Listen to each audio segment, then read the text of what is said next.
নমস্কার। আজকে রেসিপি লাবড়া। তার জন্য লাগছে বেগুন, পটল, আলু, রাঙা আলু, মিষ্টি কুমড়ো আর মূলো আর পেঁপে। এগুলো আমি পরিষ্কার করে ধুয়ে কেটে নেব। কড়াইয়ে সর্ষের তেল দিয়েছি লাবড়া রান্নার জন্য। তেল গরম হয়ে গেছে। এবার আমি শুকনো লঙ্কা, একটা তেজপাতা ছিঁড়ে দিয়েছি আর পাঁচফোড়ন দিয়ে দিলাম। এবার ফোড়নটা ভেজে নেব খুব ভালোভাবে।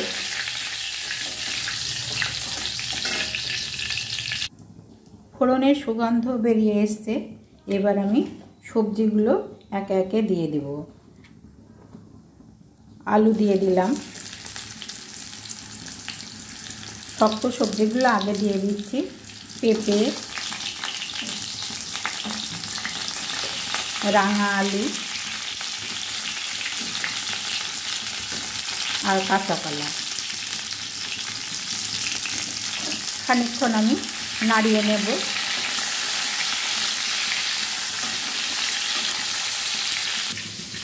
এবারে কিছু গুঁড়ো মশলা নিয়েছি। আমি জল দিয়ে মশলাটা আমি বানিয়ে নেব।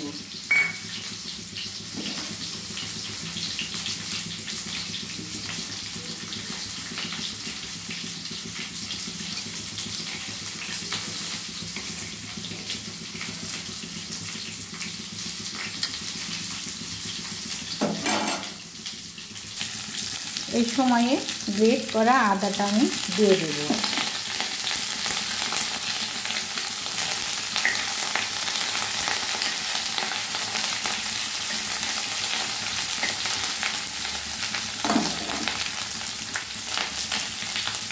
এবারে তৈরি মশলাটা আমি দিয়ে দিলাম। সবজির সঙ্গে আমি ভালোভাবে কষে নেব।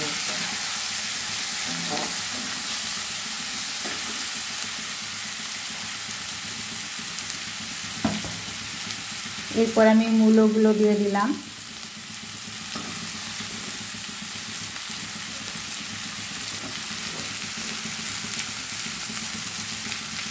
মূলো, পটল আর মিষ্টি কুমড়ো।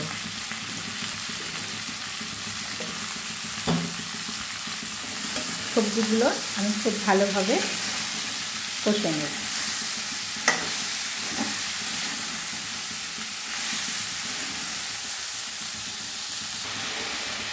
সবজিগুলো অনেকটা ভাজা ভাজা হয়ে এসছে।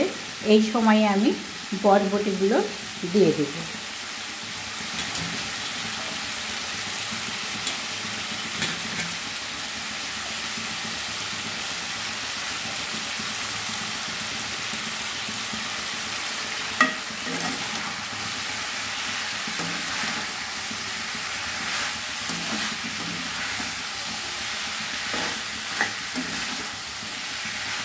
বেশ খানিকক্ষণ আমি নাড়িয়ে নেব।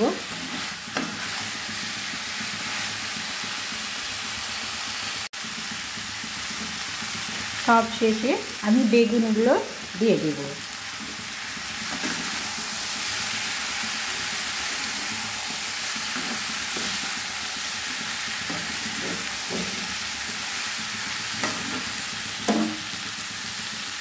এবারে আমি লবণ দিয়ে দেব।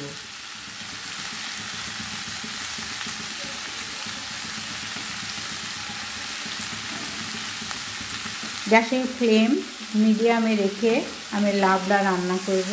আস্তে আস্তে আমি কষিয়ে এবার ঢাকা দিয়ে দেব। মাঝে মাঝে ঢাকা খুলে আবার নেড়ে দেব।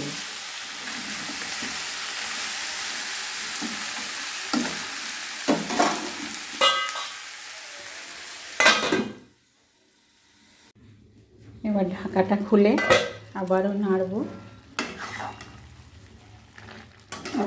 লবণ দিয়ে সবজিগুলো কষিয়ে নিয়ে লবণ দিয়ে ঢাকা দিয়ে মিডিয়াম ফ্লেমে রান্না করার জন্য সবজিগুলো সেদ্ধ হয়ে এসছে এবং অল্প অল্প একটু জল ছেড়ে দিয়েছি।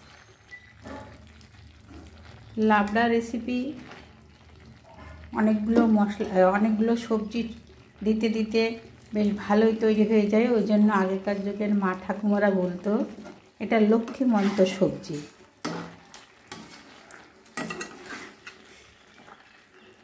লাবড়া সবজিগুলো আপনারা সব লম্বা লম্বা করে কেটে নেবেন, কেটে নিলে ভালো লাগবে।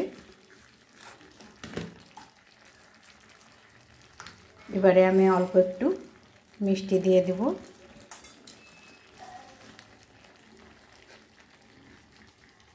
আর একটু কর্নফ্লাওয়ার দিয়ে দেব সবজিটা টাইট হওয়ার জন্য।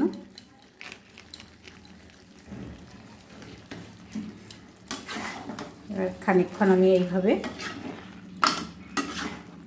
নাড়িয়ে নেব 2 মিনিট মতো।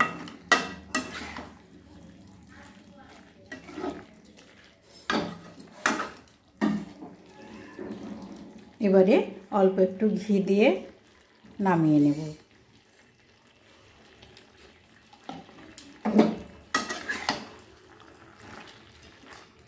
ঘি দিয়ে আমি আর 1 মিনিট ঢাকা দিয়ে রাখলাম। তৈরি হয়ে গেল আমার লাবড়া।